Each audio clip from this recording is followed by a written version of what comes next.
even when I got invited to speak with Russell Brand, like I'm pretty sure he invited me because he saw my video on DMT. I'm almost like certain actually. Hmm. And when I went there, I probably shot myself in the foot a little bit because I just focused on all the bad stuff about psychedelics. Because I was like, it's kind of just like kind of getting done with it. I'm like, yeah, it's a useful tool, but it's not the end all be all. You know what I mean? Like psychedelics are good, but they're also bad in another way too. So it's a mixed bag. So Hmm. yeah, it's kind of Would you say that you have a lot of experience in psychedelics personally? yes and no. Like I was never, I don't know, I never really used them recreationally, which I think really brings kind of a difference. Like I have a friend, and he used to use LSD like all the time. Like it was like, he take it like candy. Like honestly, I did LSD once, well, like a full dose of LSD once. I did a fair bit of salvia, but that's not really, I don't know, nothing ever came out of that. It was more like just an experimental sort of thing. But I've done shrooms and I don't know, a few other things here and there, but yeah, it was definitely not my mainstay for sure. Yeah. So when did you start Enlighten? It's Enlighten University. Is that what it is? Yeah, that's what the That's channel's right. called. Oh yeah. Yeah, I think I started it in 2016 actually. and it And deals a lot with spirituality, like you said.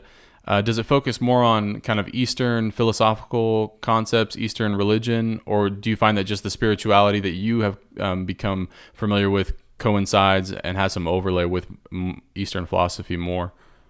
yeah, because it's really representative of what I worked out because like making sense out of religion was something I was really personally passionate about. And I started out as an evangelical and Oh, really?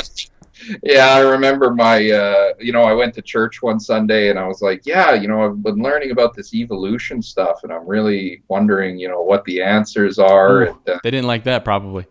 oh no, the pastor gave me a Kent Hovind DVD. It was, Oh no, that's the worst thing he could have done.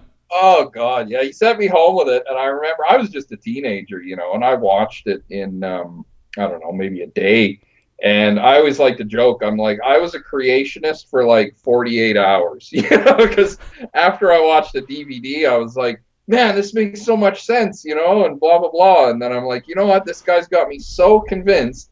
I'm going to go buy books on evolution and show up all the flaws, right? Debunk And them. Yeah. yeah, I don't even think I got through the introduction. And I was like, okay, yeah, Ken Hovind's full of shit because, yeah, it was pretty obvious. And then, Unfortunately, yeah, I do think he's yeah, I agree.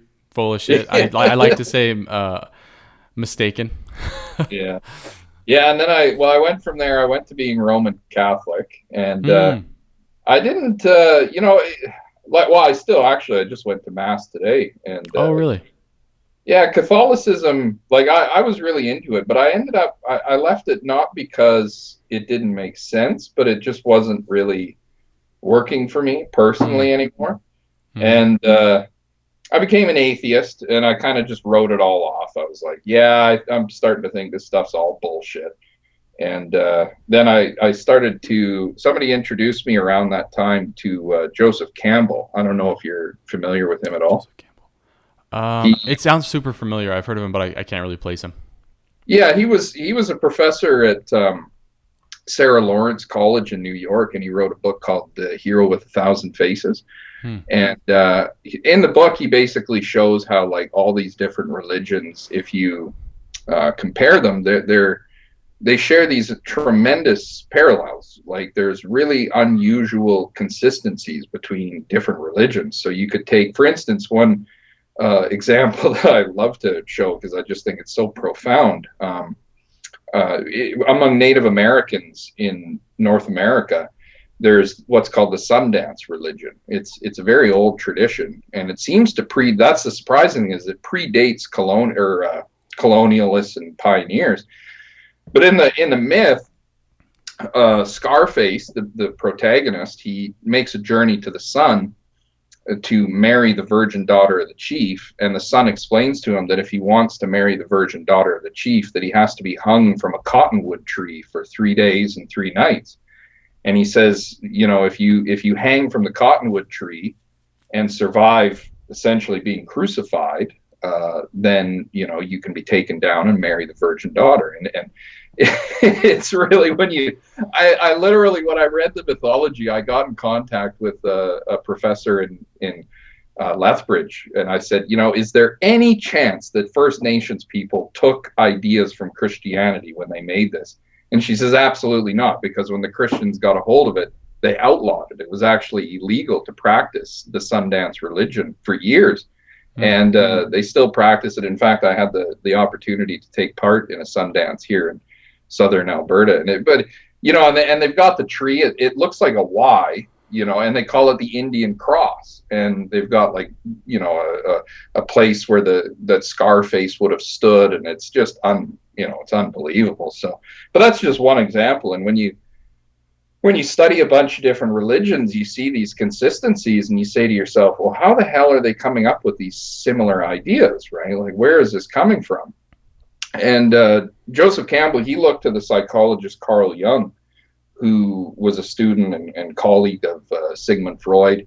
And, Jung, he looked at it, and he was mostly interested in dreams for their ability to make sense out of psychosis, people who had schizophrenia or, different psychological problems. But there was a tremendous problem that both he and Freud wrestled with, and it was the content of religious symbolism in the dreams of their patients. And some of it was very out of place. One example that comes to mind is Carl Jung talked about, I think it was a young boy who was having this reoccurring nightmare about a serpent that was attempting to eat his foreskin. Really, really unusual.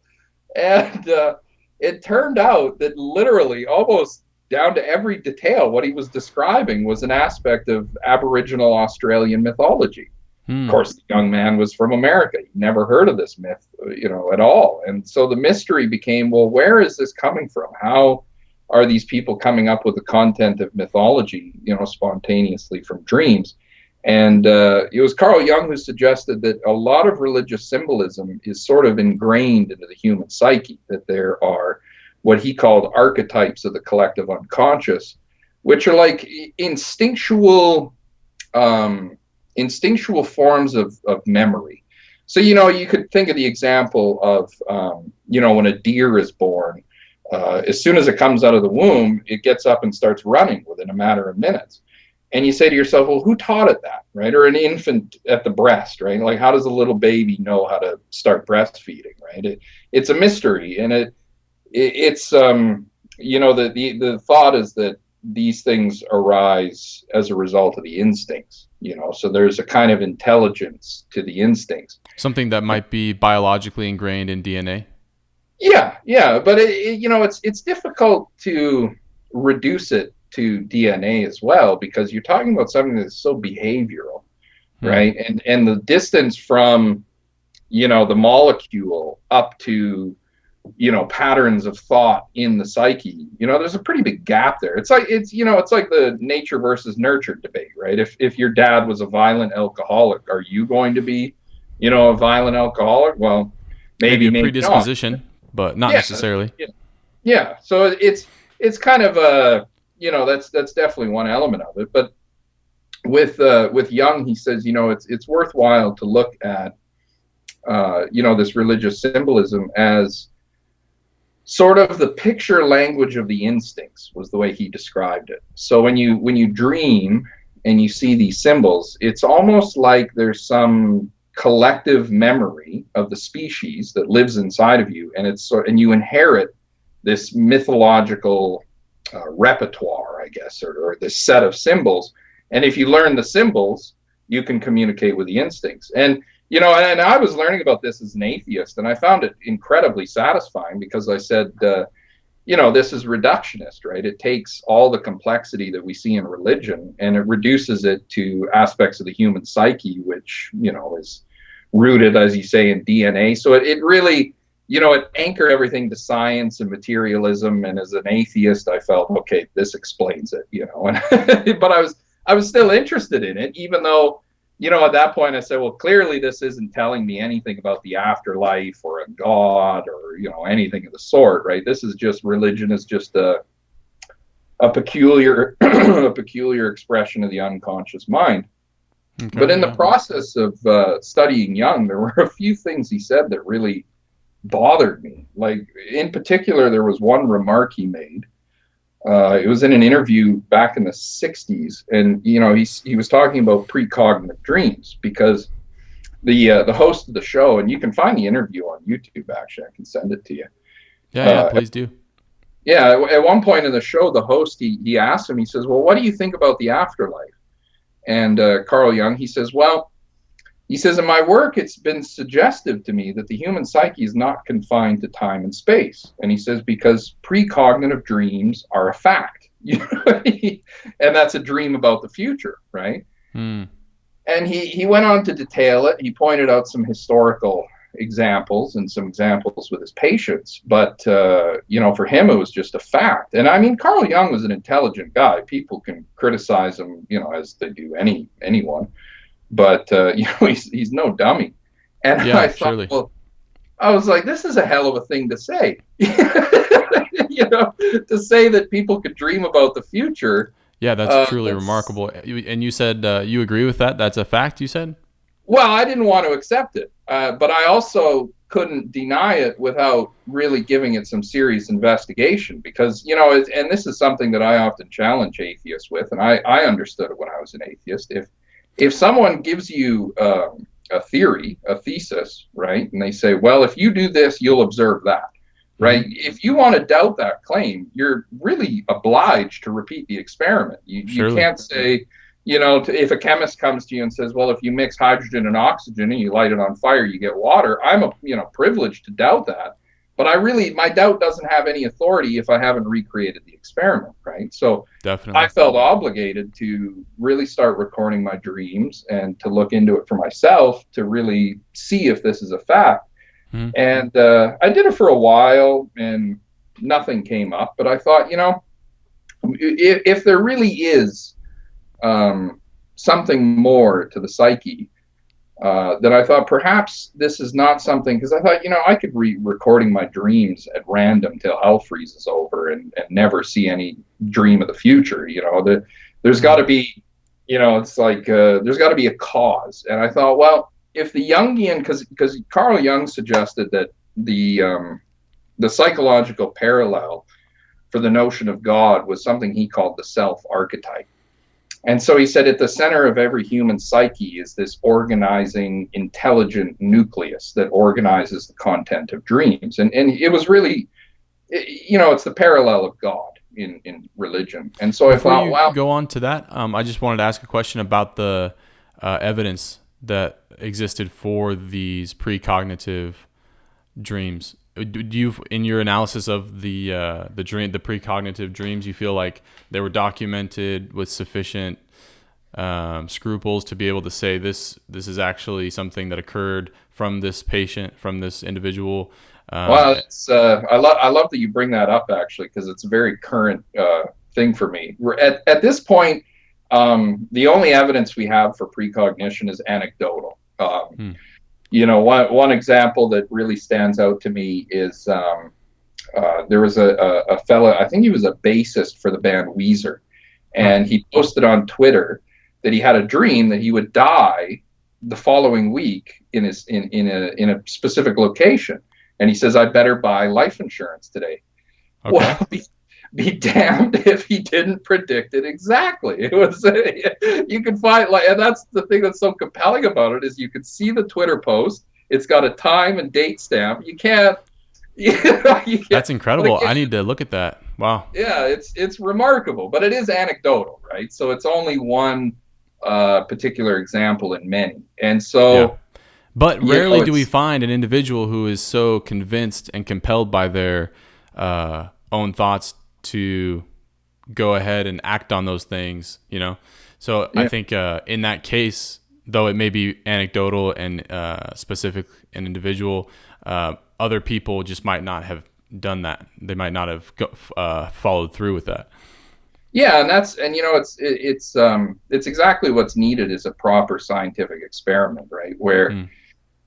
we have to try and work out what causes these experiences, and then we have to try and find a way to measure it. And if we can, then that really is definitive proof that there's more going on between your ears than just chemistry. You know, Right? It's I lean toward that being the case. It seems like to me, it seems very likely that we don't understand human cognition fully. We don't understand the human mind completely.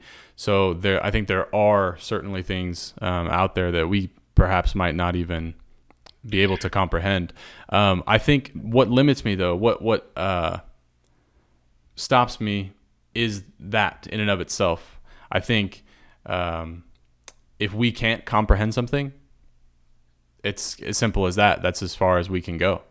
yeah. And I think often people get lost a little bit in reaching for things that we simply can't prove.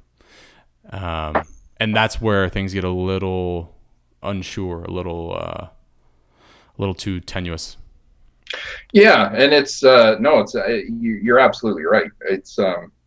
It's very tempting, and I guess even in my own case, I present a lot of the ideas I've developed, right? Because after that, like I had my own experience with through that experimentation. I did have a precognitive dream. I actually, I had a dream that I got a job, and it was the weirdest thing because, I remembered the dream, and as a consequence of it, I thought, well, if this is a precognitive dream, then I should go apply at this business. It was a dream about a hardware store or something. Hmm. And I applied at that business. I never got a phone call. And I just gave up on the whole thing. I was like, it was a waste, right? you Mm-hmm. know. And then be damned if like it was about a year later, I was standing at a new job, and all of a sudden this feeling of deja vu came over me, and I realized that I had seen exactly what I was seeing in that moment all those months before in the dream. And it was absolutely down to the nth detail. And I was looking, it wasn't like in the dream I was some ethereal ghost like floating over the scene or something. Like I was looking through my eyes and even thinking the same thoughts as much as I could recollect. Hmm. And it really, that single observation really kind of shattered my materialist view, because I said, okay, well, yeah, the fact that I've had a dream about the future proves to me that there's more going on here than just chemistry, right? The Was it brain. was it the job you dreamed about? Yeah, it was the exact, like, it was a scene. It was a scene that I saw, and it was down to the tiniest detail. Since then, I've had probably, I would say, 3 or 4 other precognitive dreams, and they always, for me at least, they always occur where it's me looking through my own eyes, and then I enter a situation, I see a series of events, and what's really strange, this is probably actually the strangest thing about it.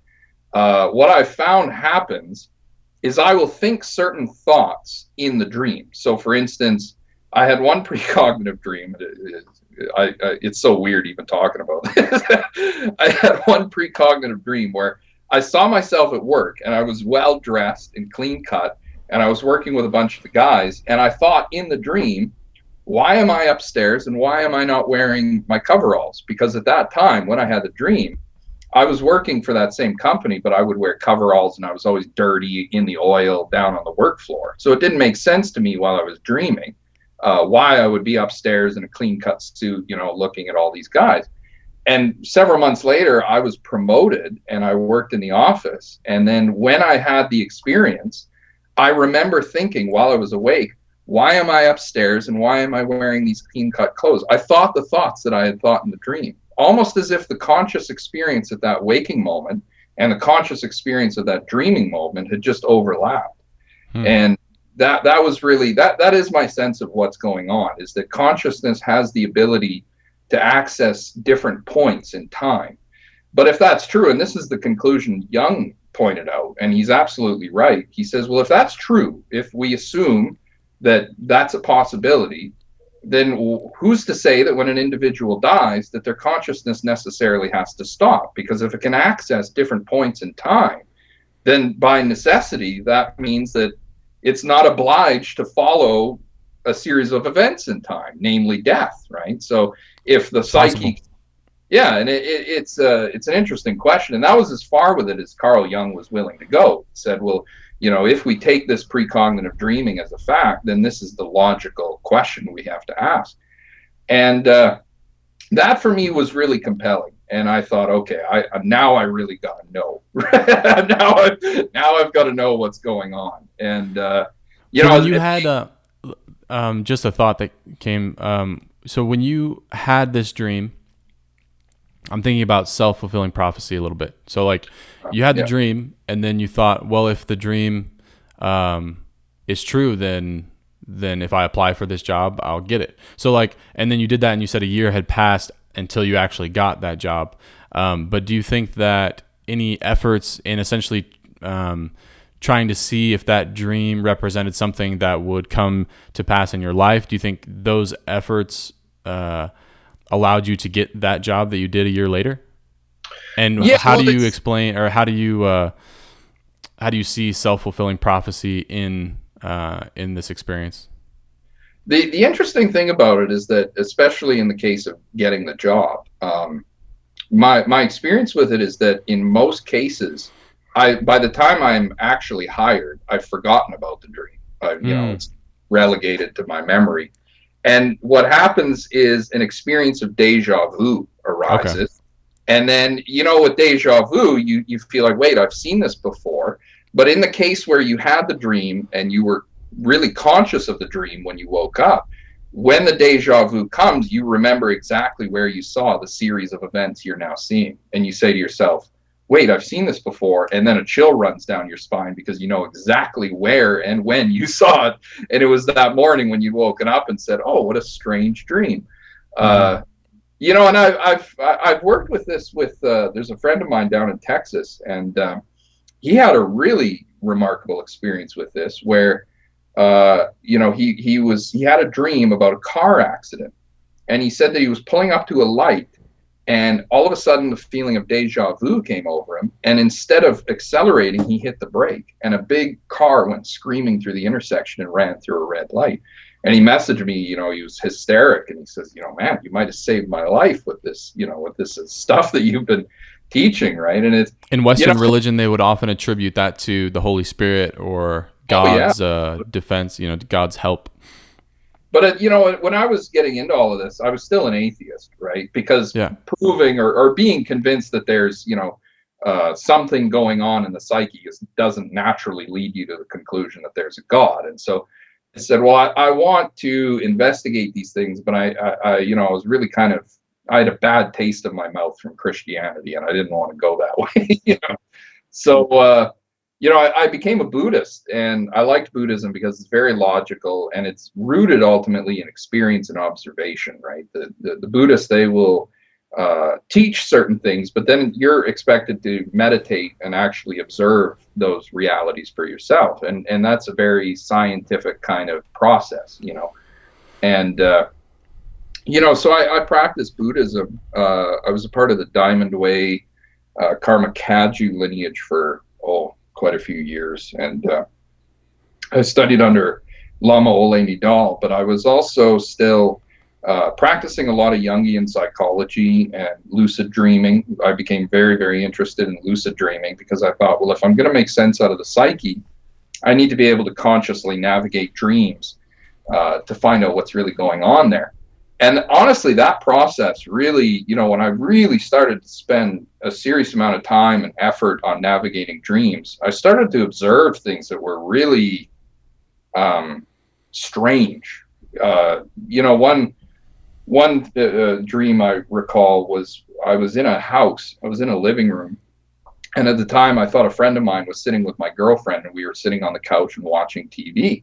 And in the dream, I was trying to get the TV to work while my girlfriend and this friend of mine were having a conversation behind me. And at one point, I turned around in the dream. And when I looked at the couch, I realized the guy who was sitting there I've was had not my stuff like friend at that. all. He was this Where big, like, you have like looked this like he kind was of 10 feet increased tall. sense He of had these like awareness, bright and blue then the eyes. dream And stops. I Yeah. just looked at him and I said, wait, you're not Kobe. And as soon as I said that, he looked at me and the dream ended and I was forced awake. As if, yeah, as if I was, yeah. And it was really, it was just strange, because I'm like, why would me seeing this guy, cause this intense experience? And what was he doing there? But then, there was just a variety of different strange things. Like, there was this sense, like, the more I experimented with lucid dreams, the more I got this sense that the personalities in the dreams were not necessarily just dummies who were there to represent my instincts. Because that's the Jungian point of view, right? Is that, let's say, I don't know, let's say you have some childhood trauma you're not dealing with. Well, a certain place or a certain set of people in a dream will represent those things. Or the more I got the sense that there was an intelligence to some of these personalities. Like, for instance, one of the really weird things that I experimented with was praying to a kind of higher power and then receiving an answer in a dream. And I had a few experiences with that.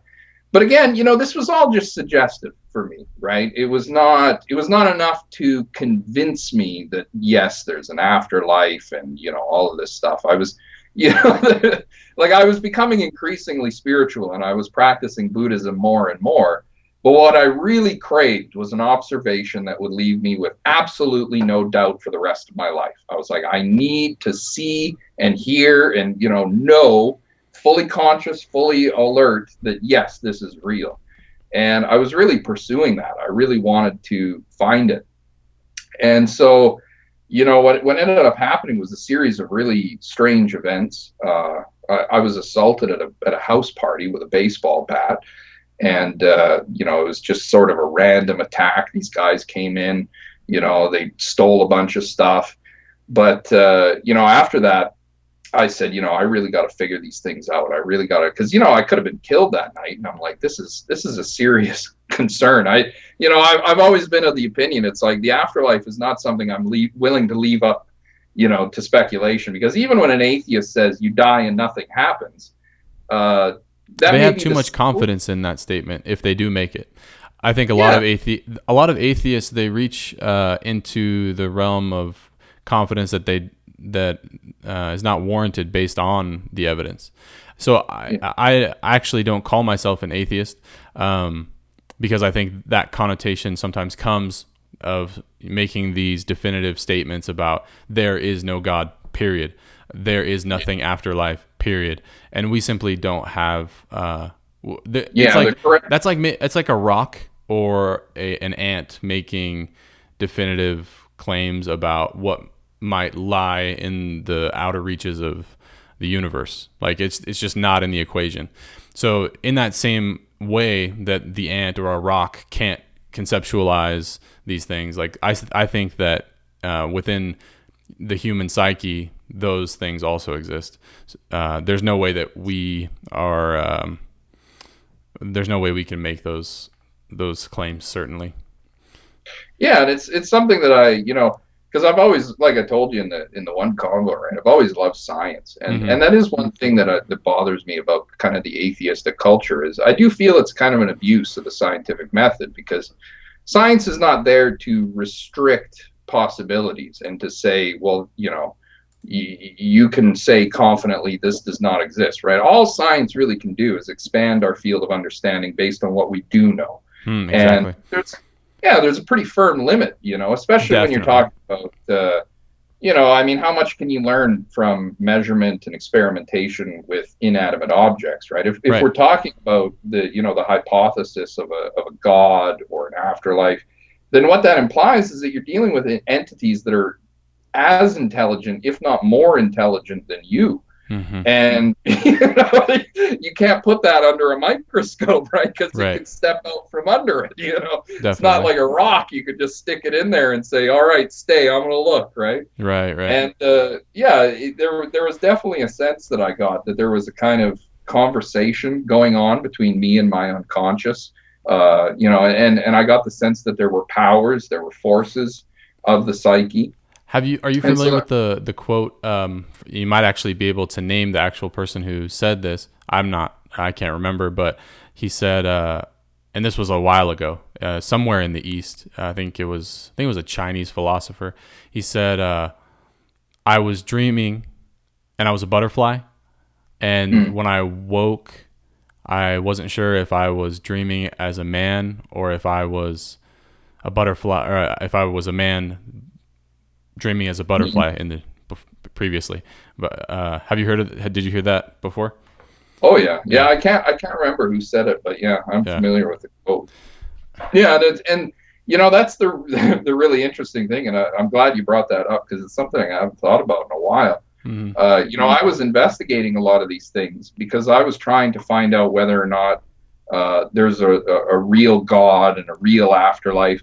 But I noticed that the further I went into the unconscious, it was not that I was gaining conviction about those things as much as I was losing conviction about all the things I thought were real.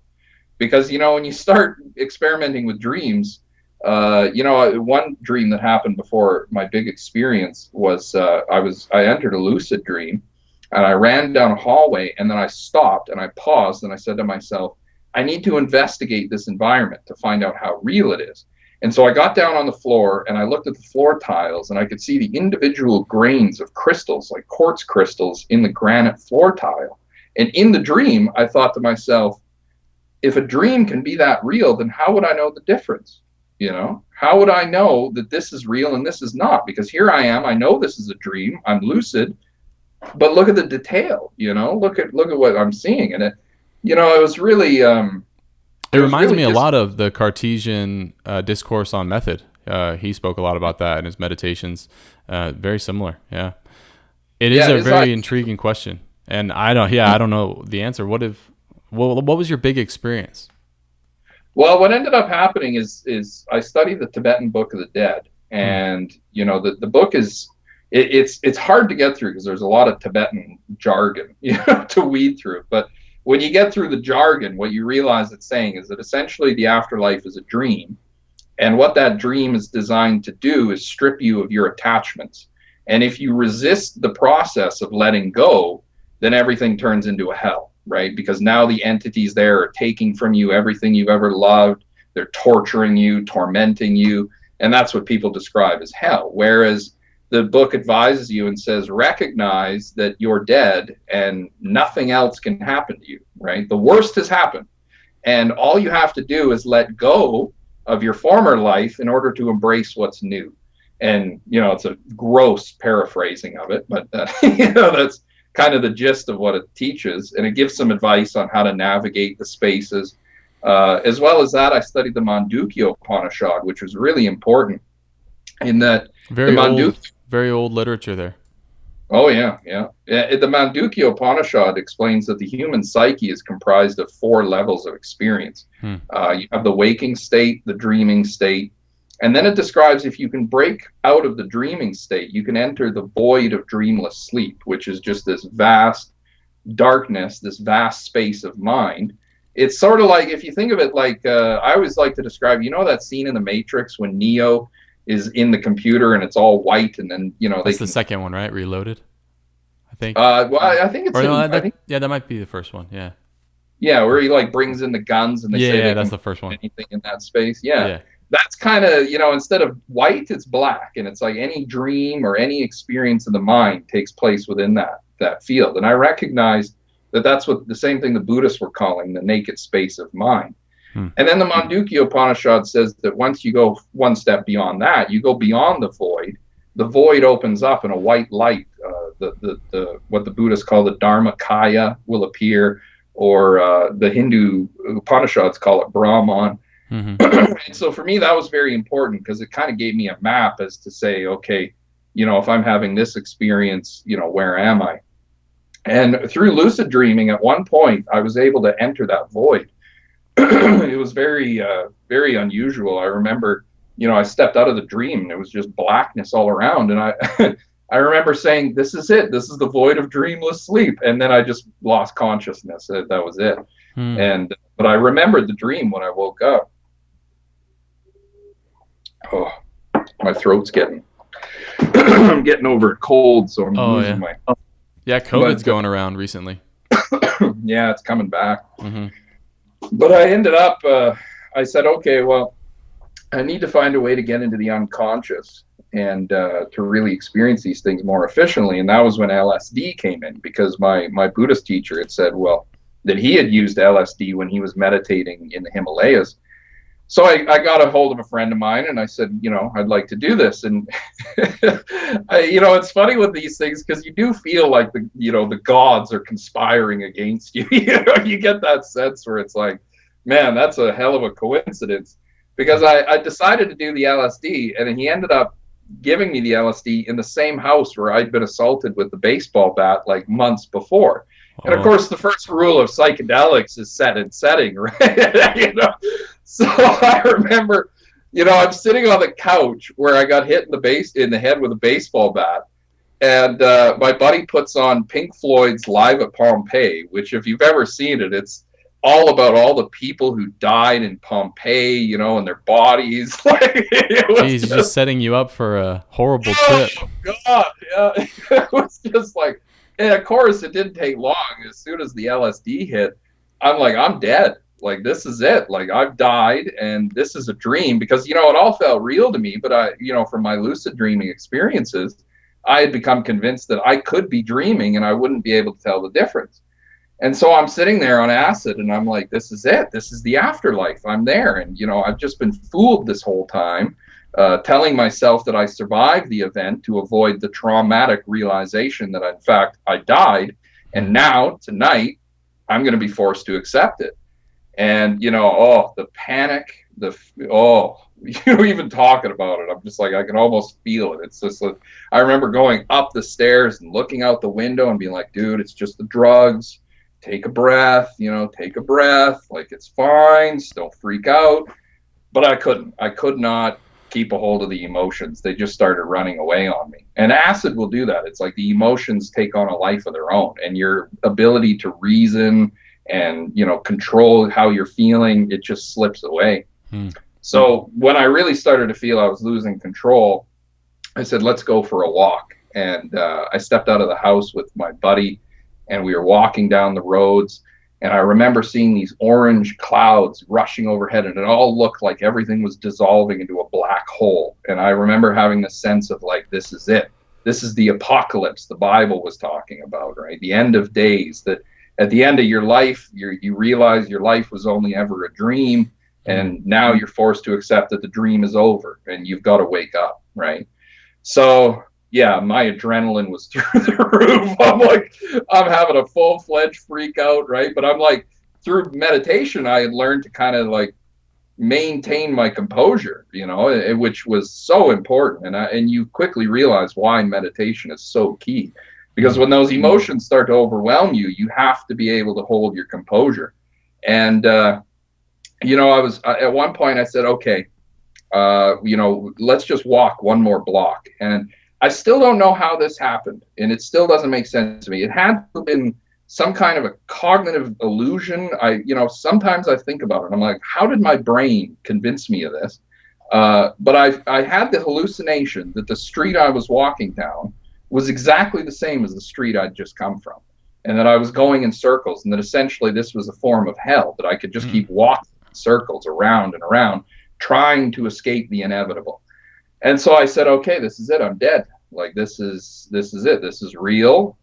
This is not a joke anymore. Like, this is the afterlife, and I need to, put on my big boy pants and actually implement the stuff that I learned, from the Tibetan Book of the Dead and through meditation. So I went into the house and I realized, okay, if this is a dream, then I need to escape into the void of dreamless sleep. I need to dissolve this dream and reach the void so that, I can get out of here before this turns into a nightmare. And sure enough, my buddy, his face turned into a demonic face. And I recognized, okay, he's the wrathful deity. So the Buddhists, they say in the afterlife, these entities will appear. They're frightening. They've got fangs, they're terrifying. And they're there to take from you the things you're holding on to, right? The things you're attached to. And so I recognized them, like, okay, he's the wrathful deity. This is the bardo. I'm starting to like map things out. And I remember just feeling this intense sense of dread, and I just wanted to go to sleep and never wake up. I remember that. I'm like, I just want to go to sleep. I just want to go to sleep. I don't want to have to face this, you know. And I went upstairs, crawled into a bed. I laid down. I closed my eyes. And I vividly remember hearing this like voice, but it wasn't an audible voice. It was more like a thought, you know, prompted by a set of feelings that came up from the unconscious. And it said to me, the problem is not what you're seeing. The real problem is your attachment to seeing. The problem is not what you're hearing. The real problem is your attachment to feeling. The real problem is not what, you know, it was just going through and saying, like, you have to let go. So I got up and I said, okay, I have to meditate. And so I went down, I sat on the couch, and I looked at my friend, who at this point I was convinced was a demon. And, you know, he's sitting across from me, and I said, I'm going to destroy the whole fucking universe, is what I told him. But of course, what I meant is I'm going to dissolve this dream that I'm in, right? This is the afterlife. I know it, you know it, and I'm going to bust out of this. So I started to meditate, and I felt through my central channel this intense energy and this pressure. And I just kept closing my eyes and driving deeper and deeper into a meditative state. And what I experienced was like a cycle of emotions. I felt that I would achieve this state of peace, and then I'd forget why I was meditating. So there'd be a desire to find out why. And then I would become conscious again. And then I would feel the attachment. Oh, yeah, I'm here. I'm alive. And then I would feel the fear, and then it would come back, and it was just going around, and it felt like a prison. You know, it was the prison of my own emotional states. And I drove so deep. I took this deep breath, and I was like, oh, just flexed and focused, and I was so mad at my own mind, if that makes sense. It was really unusual. But as soon as I did that, all of a sudden, it was like the whole room popped away, and I just was ejected out of my body, and I saw what I perceived to be the dream that I was in previously, and it was like a sphere that was like floating in the void. And this And is I all wrote, while you were under the influence of LSD, right? yeah. And it's very unusual because LSD doesn't tend to give you any kind of an out of body experience like that, right? Hmm. A drug like DMT or, you know, even ayahuasca can do that. But LSD, generally speaking, it'll produce hallucinations, but you stay here, right? Hmm. So it was very clear to me that although the LSD had certainly lubricated the process, the meditation was actually what caused that out of body experience. Hmm. And so when I got out there, I was floating in this void, and then this being appeared, and he was all made out of light. It was like a red light body, and he just said to me, "You're not permitted to be here." But he wasn't speaking audibly. It was a communication of emotion. So there was an emotion that was communicated to me, and then my own thoughts would prompt that. And I bring that up because if you listen to a lot of different near-death experiences or psychedelic experiences, people ubiquitously report that. It's very consistent. And I experienced that where he said to me, "You're not permitted to be here." And I said, "You're not going to hold me back from nirvana. Like, I am going to break out of this nightmare." Like, you know, I'm like, I'm not going back. And he said to me, "If you try to pass me, you will never see your mother again." And he pulled this sphere out, which from what I understood, was like the aspect of my own mind that was attached to my mother. Hmm. And in Buddhism, right, they say that everyone has like a fundamental attachment. Either you're fundamentally attached to your father or to your mother. And this will kind of predispose you to having a certain personality. So, and I had always known that I was a mother attachment type. So I knew exactly what he was saying, that this was sort of my anchor attachment. And so he passed this sphere to me, and I looked at it and I said, whether I lose my mother today or 50 years from now, it makes no difference. And I just let it go. And at that point, you know, I felt this tremendous feeling of fearlessness, and I like plunged toward this entity, and then everything went up in flames. It was like everything was burning. My memories were burning. My mind was burning. It was like I could not think a thought without this intense searing heat. It was like this, like as soon as I would try to think a thought, it was like it would just intense pain, and I would just go back into this kind of blank meditative state. And at the bottom of that, I was just in this void, and I felt myself losing consciousness. And I thought to myself, this is it. Like, this is death. Like, I'm about to die. This is the void. I've let go of everything, and it turns out there is no afterlife. You do die, and you just slip into a dream and never wake up. That was kind of my, like, this is it. Hmm. So I was losing consciousness, and just as the final little sliver of my awareness started to, dissipate, all of a sudden this intense level of awareness came over me, and I felt this presence. And in the vision, I said, Jesus, what are you doing here? Because I felt what, as an evangelical, I had done the whole like praise and worship thing and, all of this. And I would always get this feeling. And I learned to recognize it at the time. I would call it the presence of the Holy Spirit, or, Jesus. You see Christians, Jesus, Jesus, right? This thing. Hmm. That was what I felt. And when I looked up, I didn't see Jesus. I just saw the white light, which the Buddhists describe as the mind of all the Buddhas, the Dharmakaya.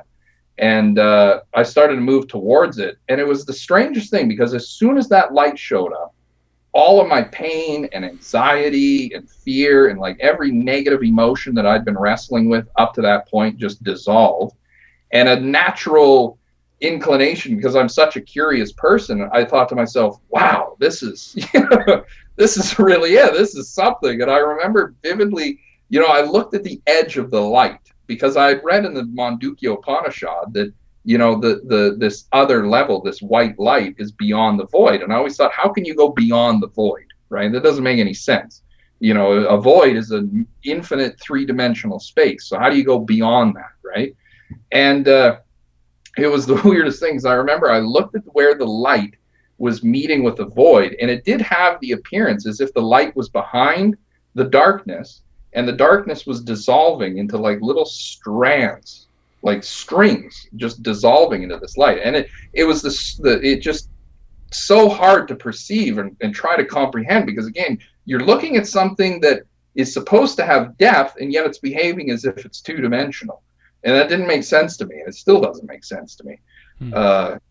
And so I entered the light, and I just had this tremendous feeling of peace. And then, from what I can tell, I essentially lost consciousness, but it's impossible to describe, and it's funny, because as soon as I talk about this point, I think of Joseph Campbell's remarks on this, where he says, in a genuinely mystical experience, it's not up, it's not down, it's not left, it's not right, it's not real or not real, it's not unconscious or all forms of duality break down.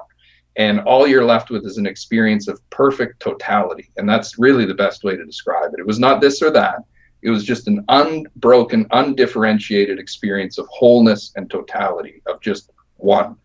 And I came out of the light, and I thought to myself, oh, wow, I remember actually, oh yeah, the first thing I said was, now that wasn't so bad. That was what I had said. And I didn't mean, oh, go ahead. As you explain these experiences, I keep questioning and wondering, how is it that you can confidently say that these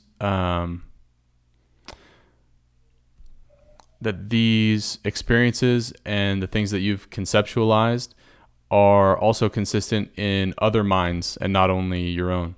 Because you had this experience, but do you also claim that these elements of reality and duality, this totality that you describe, is that also consistent, and does it apply to other human beings as well? Oh yeah, yeah. And And how that are was you sure of actually, that? well, the interesting thing is, and again, this was, this experience was sort of just one aspect of my, broader research, right? Because I covered a lot of different mythologies and religions. Mm-hmm. And yeah, the reason I started to make YouTube videos was because I got to a point where I no longer had to update my beliefs, because I had come to a point where, like all of my life, even as a Christian, as a Catholic, if I came across something that didn't make sense, or, there was an inconsistency, I would always change it. And that was why I was always forced to go from Christian to Catholic to atheist to, because every time I would make an observation or come to, even hearing somebody on the internet talk about their experience. Like, for instance, as a Christian, it really bothered me that, Muslims would describe how they used to be Christian and then they had a dream about Muhammad and became Muslims. And I said, well, that doesn't make sense, right? It's too many inconsistencies. Were you ever Muslim? No, No. well, I studied Islam. I dated a Muslim girl for a little while, but that was about it.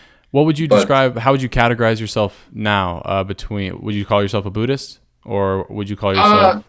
well, after the experience, the thing that really stuck with me was, like I said, when that white light had appeared, I said, Jesus, what are you doing here? And it was very humbling, because even though I had denounced Christianity, there was still the realization that my closest and most intimate encounters with the Dharmakaya, right, which I had learned to call it as a Buddhist, actually had come through Christianity. And so, I've more or less went back to Christianity, but in terms of my thinking, I would say I'm more Buddhist than anything else. And that Christianity comes from the apparition of Jesus in that self-induced NDE. Yeah, well, I never did see Jesus, and that's what's really kind of thinking, it's kind of funny about it, right? Like, I have seen Jesus in dreams, but yeah, it was less about Christianity being right and more about me having been raised in it and coming to know that higher power in that form, through those words, through those symbols. But I'm convinced that if I was born as a Muslim, or if I was born, maybe in a different kind of spiritual practice, maybe I would have encountered those experiences through that religion, and I'd be, communicating from that perspective. But that's kind of my perspective, is that every religion is really just sort of a map for the unconscious. But because the unconscious is so fluid and free with form, and, it takes advantage of symbol and metaphor, I mean, what kind of restraints can you place on a dream, right? There are none. It can do Very anything. few. So do you think that Jesus then does exist in this totality state that you experienced? Yeah, that's my personal belief. Yeah. Yeah, I do. Yeah, I do believe that. But I also believe that the same thing could be said of the Buddha or Krishna, or, any fully realized and enlightened being, because when I came out of that white light experience, that was the next major experience I had. Is I came back into this world. I came back into my body. But as soon as I opened my eyes, I genuinely felt as if I was God. And it was not like an arrogant, oh, I'm God. It was more like everyone is God. Everyone is a part of this one collective conscious being. That's very And Hindu. Very, very yeah. Hindu. Well, and it's funny you bring that up, actually, because that was exactly what I perceived. I perceived myself to be Vishnu, and that this whole thing was my dream. And when I looked at my friend, he still looked like a demon, but I literally laughed out loud, because I thought, that's my brother Shiva. It was like, I'm Vishnu, he's Shiva. But I also recognized that these were just words to describe projections of my own mind, right? So, was my buddy literally Shiva? No, he was just expressing to me, like a mirror, something that was appropriate to my own mind, right? And what I was really perceiving was the nature of mind itself. And yeah, that was my very clear, distinct feeling, was that, yeah, we are all divine, we are all God in a collective sense. And that God, quote unquote God, in the case of Jesus or the Buddha or Krishna or any of these individuals, just simply describes an individual who has encountered that state of mind and been able to retain it. So they retain that ability, that realization of, you and I are one. And that's why they always speak about compassion and ethics, and, because when you harm someone else, you're really harming yourself, because the only distinction between the consciousness in me and the consciousness in you is that your consciousness is focused on a collection of memories and experiences, and mine is focused on a separate collection of memories and experiences. But if those experiences and memories dissolve away, then, sort of like water, it all merges, and you can no longer say, well, this was that and that was this. The Hindus say, like a droplet into the ocean. And that was really my distinct feeling of being in that white light, was a feeling of oneness, of saying, yeah, I'm one with everything and everyone. And when you listen to near death experiences, they're quite consistent in that. Where people describe having that kind of a realization. But yeah, it's my takeaway from a lot of this is that religion comes from the unconscious, and he worked with an Aboriginal people called the San Bushmen, who are the oldest genetically distinct group of people on Earth. So if you look at the branches of the human family tree, the San Bushmen are like the first branch, and they've been practicing essentially the same form of religion for maybe 100,000 years. We don't know how long, but their whole religion revolves around entering altered states of consciousness and journeying into the spirit world. And they describe a lot of things that are perfect parallels with the Hindus. They talk about a central channel. They say that when the shamans enter the spirit world, they die. They have to let go of their attachments. There are all these consistent experiences. And in his work, Dr. David Lewis Williams says, this is clearly the root of religious beliefs. Whether it be fasting in the desert, like the biblical prophets, or taking psychedelic drugs in the jungle, or it's all experimentation with the psyche. And what religions like Islam and Christianity, what the problem with them is they never made the distinction between what was real and what was spirit. And it's interesting because even from a philosophical point of view, the Bible is a monist view. Whereas monism means there are not two separate worlds, right? So in a Cartesian dualist view, there's the physical world and the spirit world, right? And they're separate.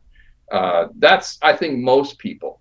A materialist view would be monist. The only physical things are real, and that's it.